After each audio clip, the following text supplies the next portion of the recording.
Masih bawa acara. Founder dan CEO The Economics, Bapak Bram. Tadi katanya bro ya? Brother Bram Esputro. Serta seluruh jajarannya. Kemudian yang kami hormati Bapak Insir Bastian dari Kementerian Koperasi dan UMKM RI Republik Indonesia. Kemudian Bapak Muhammad Ahdiar Syahroni, Kepala Pusat Kebijakan Strategis Kementerian Lingkungan Hidup dan Kehutanan Republik Indonesia. Serta sebenarnya tadi udah di absen sama Pak Bro Bram dan pembawa acara, para stakeholder, para private sector yang semuanya saya hormati. Para peserta pemenang 50 Best CSR Award ya yang kita sama-sama kumpul di Borobudur ini. Assalamualaikum warahmatullahi wabarakatuh. Selamat siang dan salam sejahtera untuk kita semua. Baik, alhamdulillah puji syukur kita panjatkan kepada Allah Subhanahu wa taala atas Tuhan yang Maha Esa dan berkenan serta sehat walafiatnya lah kita bisa berkumpul silaturahmi memenuhi undangan daripada The Economic ya. Ini suatu acara yang luar biasa Pak Bram. The Economic ini kami dari pemerintah daerah mengucapkan apresiasi dan bangga gitu pada kita bisa kumpul suatu wujud pesan daripada value-nya yang telah dicanangkan oleh Pak Presiden, yaitu berakhlak ya. Memang segala sesuatu permasalahan itu, baik itu yang menahun maupun yang belum tuntas, itu tidak bisa kita kerjakan sendiri-sendiri gitu. Jadi perlu pentahelik, perlu kolaborasi ya dengan media, private sector. Nah hari ini kita kumpul siang ini dalam rangka membahas itu semua. Baik, saya akan mengutarakan sedikit pengetahuan terkait dengan sudah ada yang 86 belum nih? Sudah ada yang tahu belum kalau misalnya Jakarta itu sudah lagi bukan ibu kota gitu ya. Jadi memang sesuai dengan arahan Pak Presiden Joko Widodo bahwa Jakarta akan tetap menjadi prioritas pembangunan dan terus dikembangkan jadi kota bisnis dan kota keuangan, pusat perdagangan dan pusat jasa berskala regional dan global. Jadi Undang-Undang Nomor 29 Tahun 2007 tentang DKI Jakarta sebagai ibu kota negara ini sudah berakhir. Dengan diberlakukan nanti Undang-Undang Nomor 2 Tahun 2024 tentang daerah khusus Jakarta. Gitu. Jadi apa sih kekhususan Jakarta gitu ya? Jadi kekhususan Jakarta itu ada dua. Pertama sebagai pusat perekonomian nasional, kedua kota global. Kalau pusat perekonomian nasional memang ini udah dari dulu memang udah sebagai ibu kota oke gitu. Tapi sebagai kota global ini baru kali ini. Baru di tahun 2024. Jadi kita pengennya benchmark kita bukannya lagi pemerintah provinsi yang ada di Jakarta, di Indonesia, tapi juga di internasional. Kemudian, nah berdasarkan konsep pembangunan 2023 sampai 2026, paling tidak kita ada 4 ya, yang ingin kita capai, yaitu sebagai kota yang tahan pandemi. Kita kemarin berpengalaman terhadap COVID-19, nah kita juga mungkin ada pandemi berikutnya selain COVID-19 ini kita harus berketahanan. Kemudian kota yang tangguh menghadapi krisis, ya, baik krisis ekonomi, sosial dan budaya. Kemudian kota yang mengimplementasikan digitalisasi. Dan ini mau tidak mau, suka dan suka kita memang harus bisa menyesuaikan. Apalagi saat ini kan generasi Z sudah luar biasa. Jadi kita nggak boleh lagi pakai ego kita, maunya kita gitu. Untuk generasi-generasi baby boomer. Jadi semua infrastruktur, suprastruktur nanti dioperasikan ke arah sana demi pelayanan pada masyarakat. Kemudian selanjutnya kota berkelanjutan dan layak huni, ini sustainable living city. Nah ini merencanakan pembangunan kota Jakarta yang mengurusutamakan target-target indikator tujuan pembangunan berkelanjutan atau SDGs dan indikator kota layak huni. Livable City Index. Nah Ibu Bapak yang kami hormati, kenapa sih Pak Gubernur, Pak PJ Gubernur nih meng-tagline sukses Jakarta untuk Indonesia gitu. Karena memang itu tadi suksesnya Jakarta ya untuk Indonesia, karena dia sebagai pusat ekonomi dan kota global. Dan kita tahu bahwa perolehan untuk tahun 2023 kontribusi ekonomi kita di 16%. Kemudian kontribusi inflasi 26,89%, kontribusi investasi untuk Indonesia ini 13,6%, dan kontribusi perputaran ekonomi ini luar biasa 70%. Ya. Terutama di Jakarta Utara. Ya. Ini ibu bapak ada yang tinggal di Jakarta Utara nggak? MC di Sunter kali, Abdul Karim. Oh ini kelihatan wajah Sunter ya. Nah, kalau enggak ada yang kantornya di Jakarta Utara? Pasti ada ya? Ada enggak? Ya, saya sih terima kasih tadi pagi dari Ekonomi udah melakukan penanaman mangrove ya, diawali penanaman mangrove. Ini sebagai wujud perhatian kita untuk keberlangsungan satwa. Ya betul tadi yang disampaikan oleh Bro Bram. Ini memang kita terus mengupayakan bagaimana pelestarian lingkungan. Nah, peran strategis Jakarta dan tantangan terhadap isu mengenai lingkungan, pemberdayaan UMKM dan kesejahteraan di Jakarta Utara. Ini ibu bapak yang kami hormati. Kita langsung aja, saya bicaranya kota Jakarta Utara ya. Itu luas wilayah ada 106 km persegi. Ada 6 kecamatan, 31 kelurahan, ya, ada 400-an RW. Kemudian PDB per kapita 300 juta per orang per tahun. Kemudian per kapitanya 2,8 juta per bulan. Kontribusi PDB tertinggi tahun 2022 industri pengolahan 32%, perdagangan besar dan eceran, reparasi dan motor 18%, kontribusi konstruksi 13,9%. Memang di Jakarta Utara itu tertinggi kasus kemiskinan di antara wilayah 5 wilayah yang ada di Jakarta, selatan, barat, pusat, timur. Di Jakarta Utara tertinggi 6,78%. Kemudian karena memang ini diimbangi dengan indeks gini ya, pemerataan pendudukan dan kesejahteraan itu 0,54%. Tapi alhamdulillah prevalence stuntingnya di Jakarta Utara ini 18,50, artinya keberhasilan ketuntasannya dibandingkan 5 wilayah kota.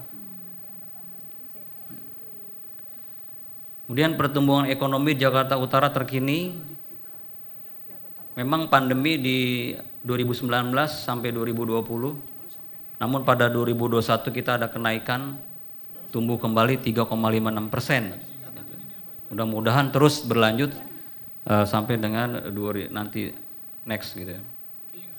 Pertumbuhan ekonomi triwulan, ini Jakarta terbebas dari resesi di tahun 2021 dan pada triwulan ketiga 2023 tumbuh sebesar 4,9%. Nah, ibu bapak yang kami hormati, inilah indikator nih, indikator terkait dengan bagaimana kita ingin mewujudkan kota global. Yang pertama tentunya ekonomi yang mapan dan terkoneksi secara global. Jadi memiliki skala ekonomi yang berdaya saing dan potensi, iklim pembangunan ekonomi yang baik, sumber tenaga yang baik, dan terhubung secara global.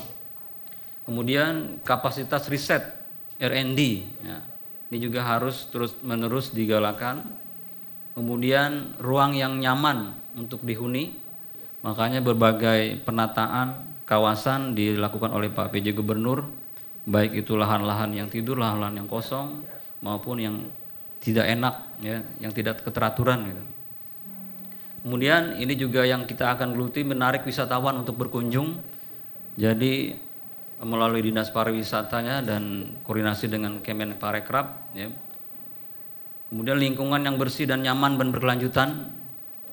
Kedua, yang terakhir adalah aksesibilitas yang terkoneksi secara intra dan interkota.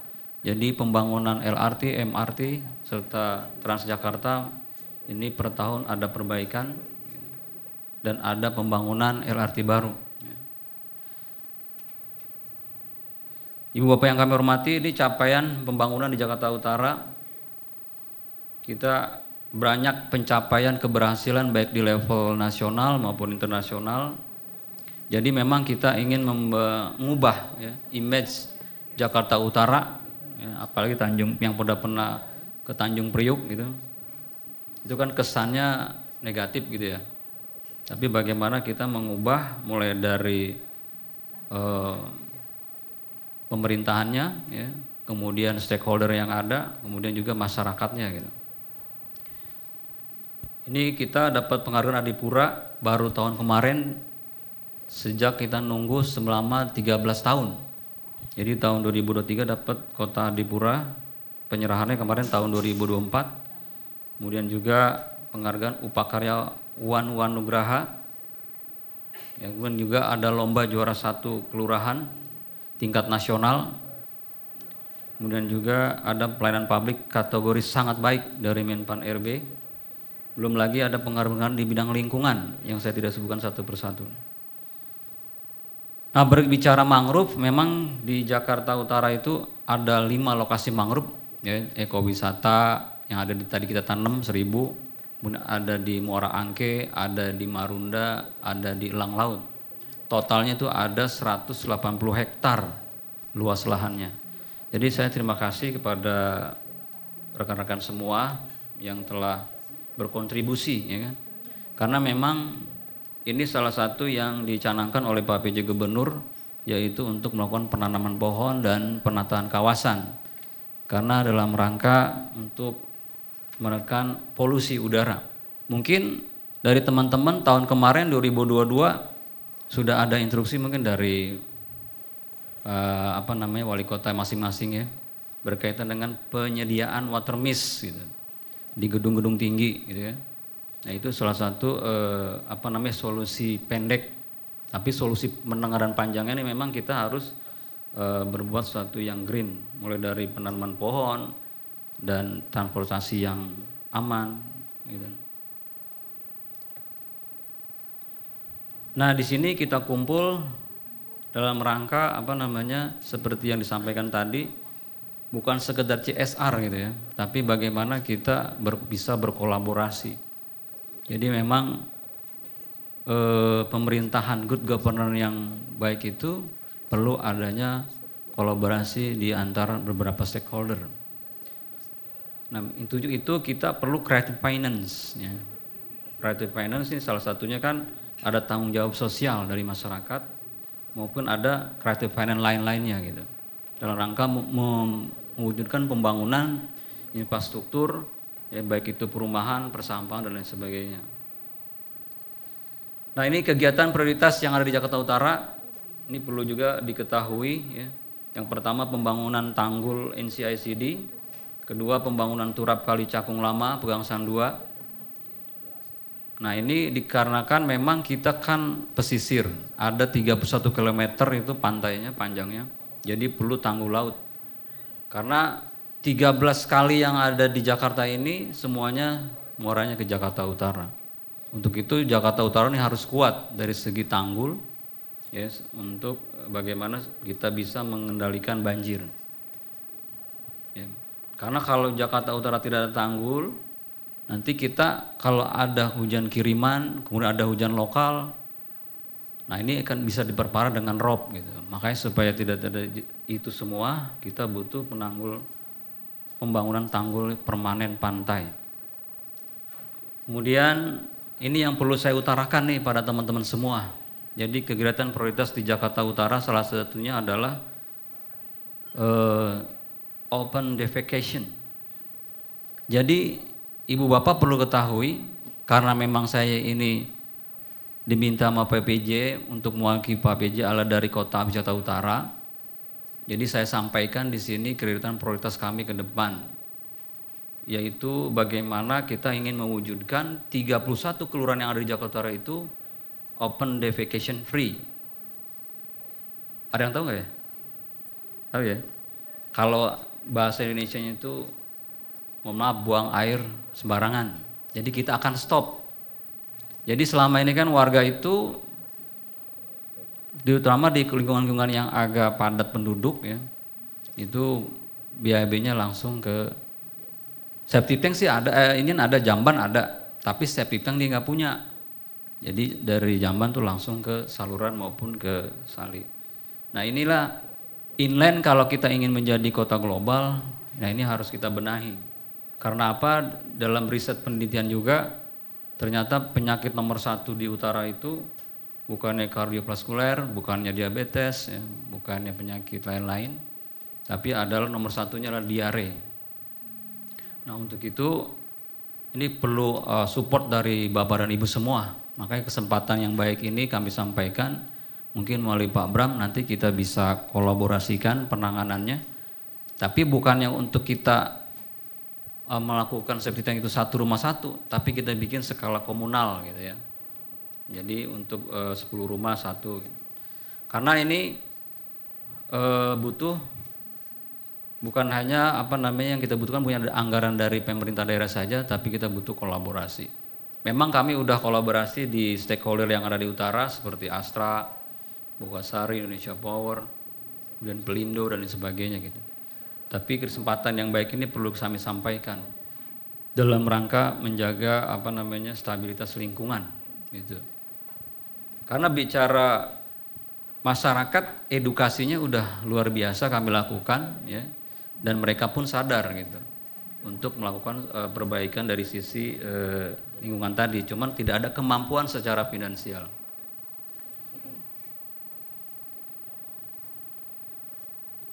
Kesimpulan, Jakarta Utara memiliki potensi besar untuk menjadi kota global sehingga diperlukan strategi pengembangan yang tepat dan terarah untuk mewujudkan potensi tersebut.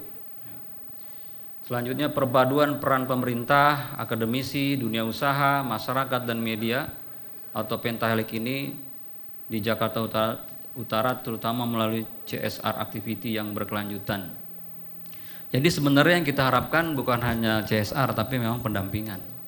Seperti yang sedang akan kita gagas ini adalah di sisi atau di bidang olahraga. Kan kalau sepak bola jadi bukan hanya Jackmania atau Persija, tapi kita juga punya di Jakarta yang namanya Not Jakarta Mania, NJ Mania, ada Persitara gitu. Nah kedepan ini akan kita lakukan yaitu dengan BUMN dalam hal ini Pelindo ya. Jadi Pelindo itu bukan hanya sponsor tapi juga bagaimana bersinergi untuk mengelola manajemen bola secara bersama-sama dengan Persitara. Dan home base-nya itu ada di Jakarta Utara. Nah ini akan kita lakukan supaya masyarakat ataupun NJMN ini bisa terkontrol. Jadi itu maksudnya ada pola-pola kerjasama yang sustainable gitu ya, yang berkelanjutan, bukan hanya sekedar CSR. Karena memang kayak di kita itu contoh penanggulangan masalah stunting itu juga itu bukan hanya CSR dari Indonesia Power, tapi juga bagaimana Indonesia Power dalam setahun itu melakukan pendampingan, bikin pilot project di satu kelurahan. Dia punya target bahwa misalkan kelurahan Warakas ini tahun ini selesai, tuntas masalah stunting. Nah itu barangkali ke depan yang akan kita upayakan, yang kita tawarkan nih ke Pak Ekonomik ya.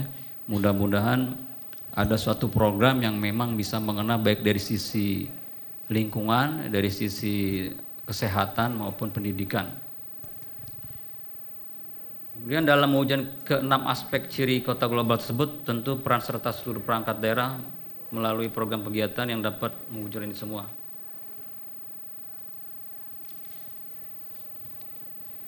Tadi sudah dibuka oleh pantun oleh Pak Bro Bram. Mungkin saya akan pantun sedikit. Ada 2 pantun nih. Yang pertama, pergi belanja ke Marunda. Cakep. Kalau yang nggak ngomong cakep kayaknya nggak dapet itu penghargaan ya. Oh berarti ulang Pak. Setuju Pak. Pergi belanja ke Marunda. Cakep. Belanjanya buat ketupat. Cakep. Artinya gitu ya. CSR Summit 2024 hadir selalu memajukan masyarakat. Cakep. Mantap. Satu lagi. Ke pasar belanja beli alpukat. Cakep. Pulangnya lewat Marunda. Cakep. Dengan CSR membantu masyarakat membuat Jakarta Utara maju dan sejahtera. Cakep, mantap. Terima kasih, demikian yang dapat saya sampaikan. Mohon maaf apabila ada kekurangan dan perkataan kami yang kurang berkenan. Saya akhiri. Billahi taufiq. Wassalamualaikum warahmatullahi wabarakatuh. Waalaikumsalam warahmatullahi wabarakatuh. Mohon izin tetap di atas panggung Bapak karena ada kenang-kenangan yang akan disampaikan oleh Bapak Bram S. Putro. Wow. Ini kenang-kenangan dari The Economics ya. Iya, betul sekali. Ya. Dan di belakangnya Bapak nanti bisa dibaca ada pantun ya Pak yang harus dihafalkan. Jadi kalau Pak Bram ngasih kenang-kenangan ada pantun. Oh gitu. Nanti Pak Bram suka ngechat, Pak pantunnya sudah hafal. Dites ya. Dites. Dites. Namun silahkan kita foto terlebih dahulu. Silahkan. Ya, kami persilakan untuk berfoto bersama. Kenang-kenangan diberikan oleh The Economics. Baik, silakan boleh foto terlebih dahulu. Lihat kamera. 3, 2, 1, cekrek. Sekali Tahan, lagi. ya. Boleh senyum. 3, 2, 1. Cekrek. Yes. Oke, terima kasih. Terima kasih. Kita harus kasih pantun juga dong. Pantun. Dia, Iya, silakan. langsung. Aura kasih minum Oralit. Cakep. Terima kasih Bapak Dr. Andes Abdul Khalid. Waduh.